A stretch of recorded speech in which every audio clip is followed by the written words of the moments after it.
Hello YouTubers and welcome back to some more Dominions 5.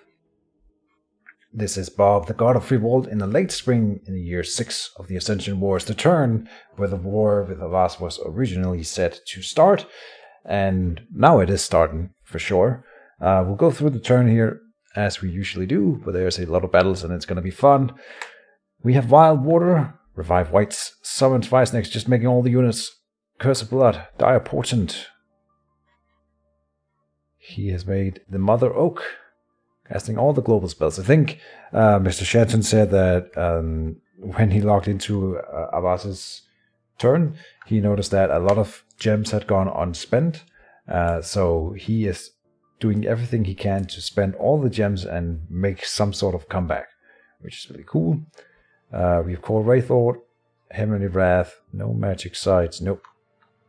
And then a whole lot of battles. A whole lot of battles. We have Tiradir, a vampire will kill some province defense in Iole. An Angel of Fury will kill a Crystal Mage, a Garnet Sorceress, Clock Horrors, and a whole lot of province defense. But none can stand against the wrath of the angels. The Halls.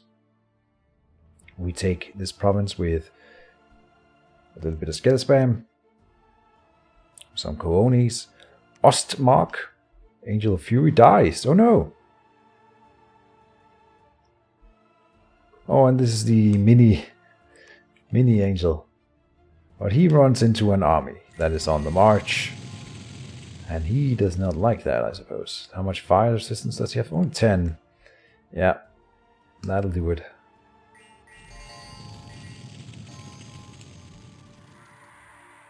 And there is a whole lot of casters in here.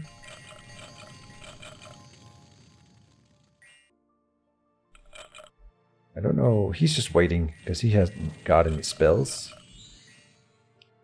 Why are you scripted to wait that long? Kill this guy, at least. Oh. They start by sniping him with a fireball, alright. Oh, he's in the cookie jar. Attacking mages right off the bat. Oh, but a lightning bolt and he's dead. Okay, Hand of Death. So yeah, one of these mages were killed and then turned into a fire elemental with... Oh, I think Phoenix Fire is from something else, but still. That's pretty crazy. He still dies permanently, just like our hyena do. They die permanently when they turn into the were-hyena form. Whereas normally, like Lamias, for example, they will live on if they take the second Lamia form before they die, and then they survive the battle. But not in the modded units. I think that's different. So with our were-hyena and these guys who turn into fire elementals. But a Paramount Sacrosanct Weaver, the really expensive guys on his side, turn into fire elementals when they die. That is really, really cool. That was an Ostmark. They kill an angel. In Portis, we have a Vampire Lord, and he just raids that one province in Portis' capital. In the Impassable Mountains, a angel will raid that one. In Troll Land, we have a Wraithlord with a War Elephant and some swords, and they just kill a little bit of province defense. In Scythia, we are being attacked by Havas. So he's moving out of this fort, and we didn't have a lot on it, but we have a lot of skill spammers in here. Can they stand up to a proper army from Havas with a real mage core? Good question. We will see. We have a Wraithlord in here. Do we have enough skeletons? Is the question. Oh, and the Sots are moving to the back line, and oh, they land on a little bit of dudes here that are probably bodyguards. Unfortunate.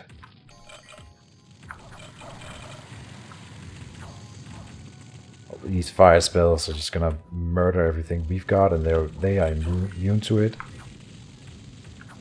Look at that. I don't think we have enough skill spam here. Maybe we will kill a few of his troops though, right? Are these guys being blessed? They are, alright. So they have reinvigoration. Poison resistance is important. Nice. Alright.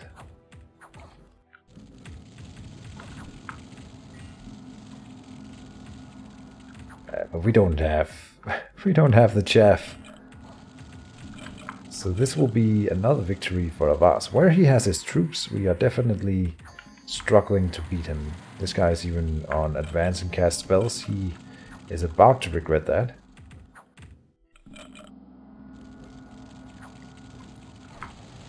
Did we kill this guy who's on his own in the front at least? Kill him. Protection 18. Come on. Haha, no. You just get cleared. Okay, so now mages should start to run. Please. The Avasians are coming. They don't even really take damage from those attack spells. One of them ran away. Run! Run! What is that? Holy Pyre. Uh-huh. Yeah, Holy Power. Those are the explosions. Water mages are running. Here they come. Run away!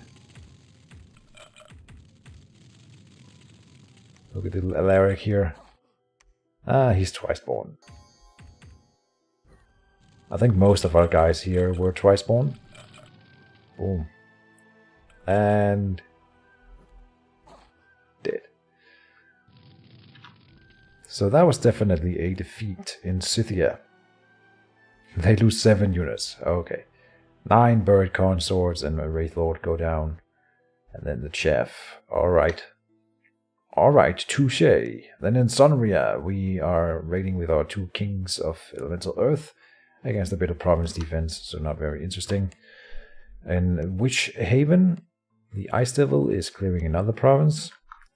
In Ocrathon, Angel of Fury killing province defense, raiding.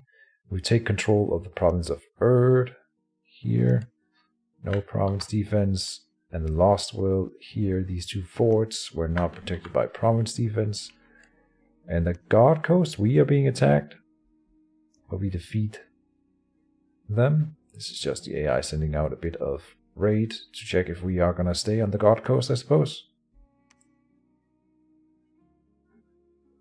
In Eknafale, Wraith Lord raiding. We have in Erex an Angel raiding. In Anoria, Wraith Lord raiding. In Avas itself, an Angel of Fury will kill the province defense in there. So we're also sieging his capital now. In Jerib, Angel of Fury killing province defense. In Griffa, we are being attacked by Avas. So he's moving west here with a group that has Light of the Northern Star. So every Astral Mage in this fight is being boosted. He has that item on one of his mages here, which is really cool here. Banner of the Northern Star. Very cool. And I think something interesting happens in this one here. First of all, he makes a massive communion right off the bat. That's really cool. Let's see if we can see here. We'll have to find a master. Here. Number of communions, there's 13, and then it doesn't say how many masters there are, right? Alright. So they are casting what? Soul, Vortex, no, Body Ethereal. Slave Mind is the one. Yeah, enslaving mind.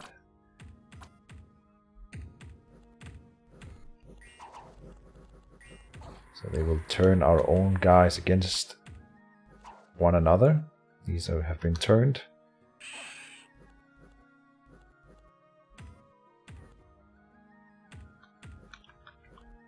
Huh. And they just keep going with that. They've taken some of our dudes, but they're gonna burn them. But that's not important right now. What is important is when the Wraith Lords come in. And suddenly they turn sides. So he doesn't have to use the control undead thing to steal Wraith Lords. He stole 2 Wraith Lords from us in this fight. Look at that. So that's interesting, right? Are they killing his own men here? They are. That's good. But damn. That is a... also... Hold on. That was in Griffa. Let's have a look at it here. It is Canitor and Ygirot, so not someone I've named, but we lost 2 Wraith Lords basically, and he gained 2 Wraith Lords that way. One of them turns out to be a commander on the other side, one of them is not. I don't know what's the difference here, why one of them turns out to be a commander and the other one doesn't. Here we have 2 Wraith Lords raiding a province in Valrest. We are raiding. In Traveler's Rest, another raid. Jan Keep, killing everything with a raid from the hordes from hell. The Jan Keep. And in Sifigar, we are being attacked. Right, this is where I move Bob in to siege, and he moves out this little stack here. But again, with a good mage core, we have this on the other side. We have Ruarx, the king of Magma in here, but oh, I didn't give him any items. I thought I did. Huh. But a Bob here is in here, and he's feeling good. He's got 15 fire resistance, which is not a lot, but I think he's scripted to get some more.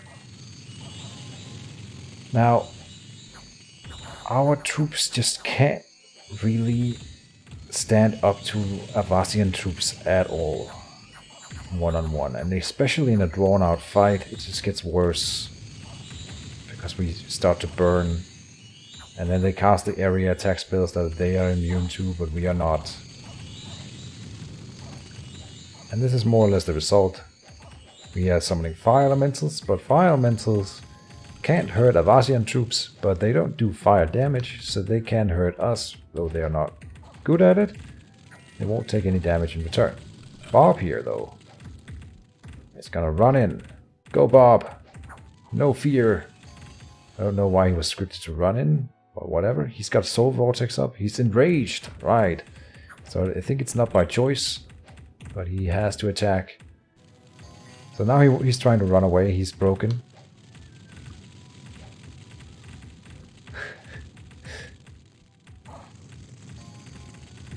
But now he's stunned. So he gets stunned, yeah.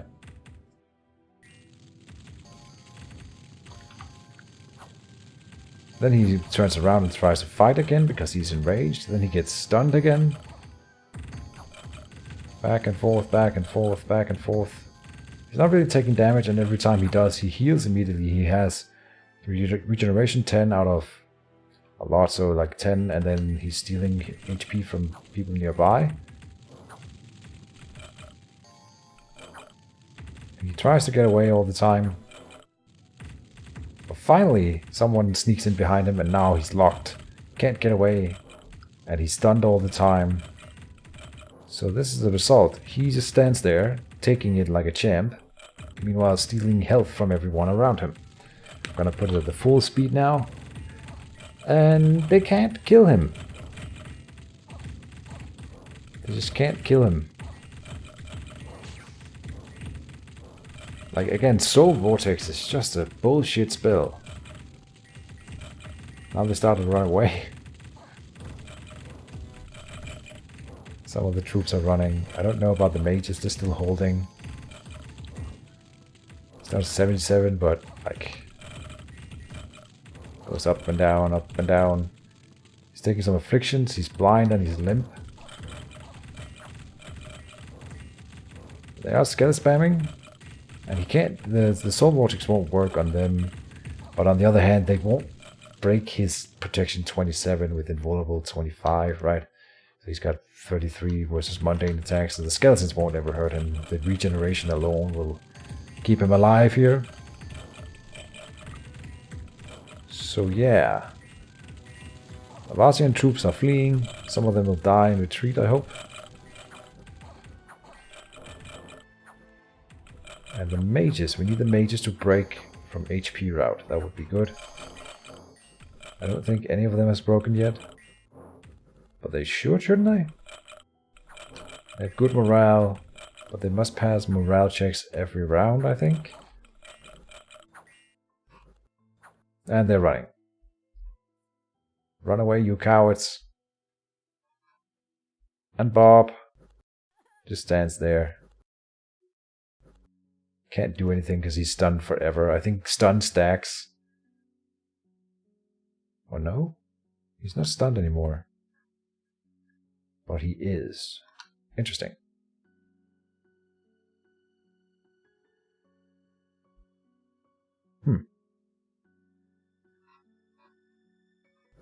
Why aren't they dying, though? Oh, and then he runs away at the very end. But why aren't they disappearing, these guys? They're just disappearing really slowly. Oh, but he's enraged, so he runs back. No, he ran away. What a silly fight. This is the second time Bob has won a fight for me just by being unkillable. He did run away and lose the fight, but they didn't really win. Did they? Maybe they did in a way, because they only lose mundane troops, where I lose the King of Magma, the Bird Consort. So I think I lose more, and they take the province back. So, but Bob stood his ground and didn't give in. In Norville, we are raiding, and in Tapanete, we are raiding. This is the Throne Province. In the Spring Spires, we don't really have to watch this. We have our 2 skeleton spammers moving in, and this is what is left on the other side. I don't really want to watch it. In the Fortress of Rimire, the final battle with Atinium.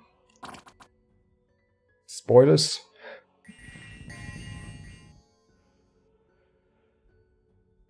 We don't have any angels. Just a lot of mundane troops. But I think we have so many. And we have scale spam. Oh, and our little bird initiate company here is moving in. Oh, they're throwing meteors at us, but we don't even care. We have another bear. And that is it for Atinium. They are dead. We didn't really lose anything. 21 hoplites, but they were the mercenaries. They had a lot of mages, and we killed everything. Sweet.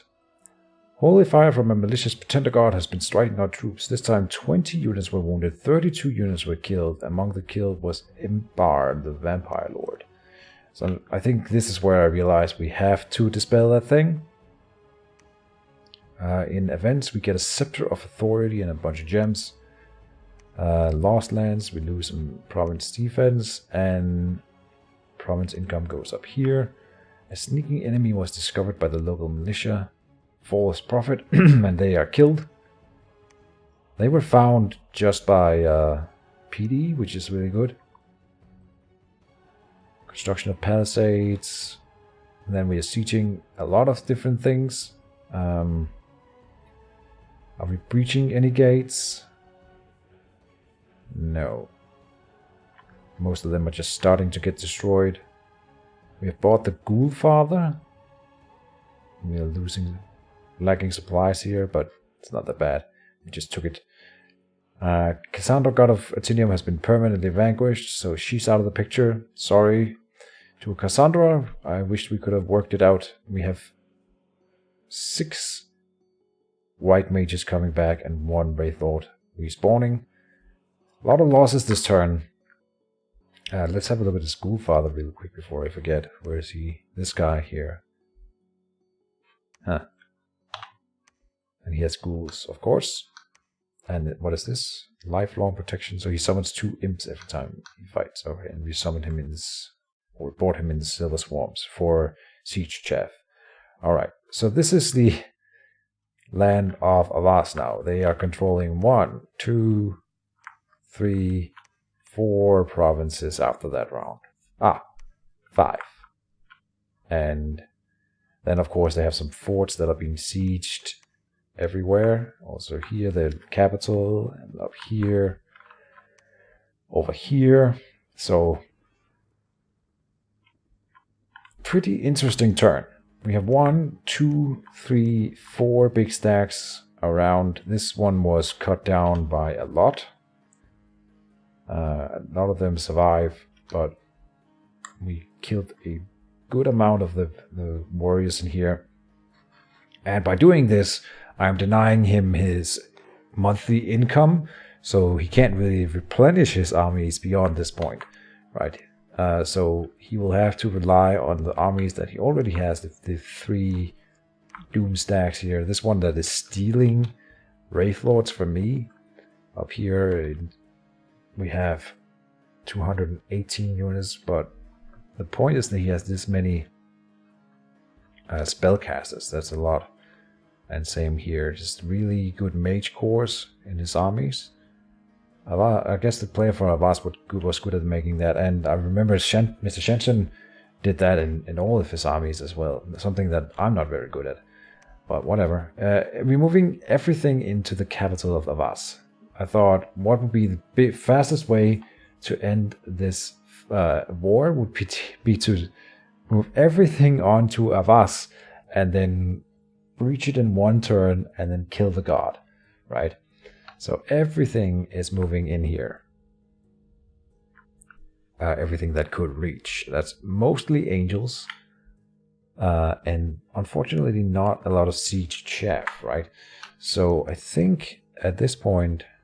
Oh no. I thought we were casting crumble on the walls. But apparently not. Yeah, we are not. So we're just sieging it down. Because I don't think I could hold Tapanete here. We had this little group of 53 mundane troops. Better to align them with actual commanders and angels and stuff in here. And see if we can siege down his capital. Now I know Griffa here. He came from Darkwoods, he went into Griffa. He is going towards the World Teeth Mountains, I think. And then Laria would be, these 2 provinces would be his main objectives for this army. So we're taking some countermeasure steps towards that. This guy, Periflogus, is not gonna run out and be a warrior and a hero like Ruax was. So he's moving into Umbra to sit there for a little while and be reactive rather than proactive. And we will be casting... Now we're casting some different spells here. We are casting Manifestation at Griffa here. We are casting Earth Attack at Griffa. So assassination spells are being cast onto these armies here. And we're doing that, I think, to every one of them. We have Reanimate, Soulless. But in here, no, nothing. Alright. Nothing there. Build Fortress still ongoing. Ring of Regeneration in here, which is going to go through all of the different things, including... What am I getting at? Crafting. Elixir of Life. Dragon Helmet for more fire resistance. Stuff. Forge Amulet of Anti-Magic, because we apparently need anti-magic for resisting Enslaved Mind. Vile Water here. We're getting a little bit of Gelatinous Cube army build up. I thought that would be kind of fun. We're casting Dispel for sure on the Purgatory, but he put up Mother Oak too, and he has Eternal Pyre, so he's getting a lot of gems.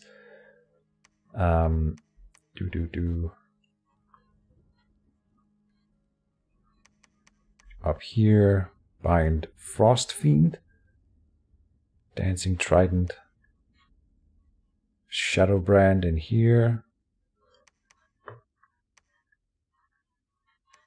Anything in Shem, Armor of Knights. I'm sure I'm missing some every turn. We have Girdle of Might coming in here. The group in Rimire, everything is moving south more or less, except one guy who's moving up here to pick up more units. But everyone is moving as far south as they can. So troops moving this way, one guy moving that way. These guys can move further. This is the Bird Initiate squad, I guess. Doing their thing. And we'll try to take the Silver Swarms pretty quickly, I think. We have some siege strength in here, more coming in.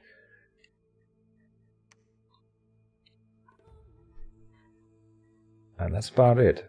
I think this turn, if anything, shows that I'm just so far ahead that he can't. Even if he played like a perfect run from here on out, Mr. Shenton, I don't think he could beat me, right? Not when I have this much mobility over him. and the income 11,200. So we are approaching the end. Now it's more or less about how quickly can I take the thrones or kill his god and banish him. I don't know which would come first. But he does have those stacks that he's moving out and trying to do some interesting battles with, and that's kind of cool. Yeah, that's sort of it for this episode. Still going pretty quickly through them here. Just trying to figure out whether or not there's anything else to say for this turn.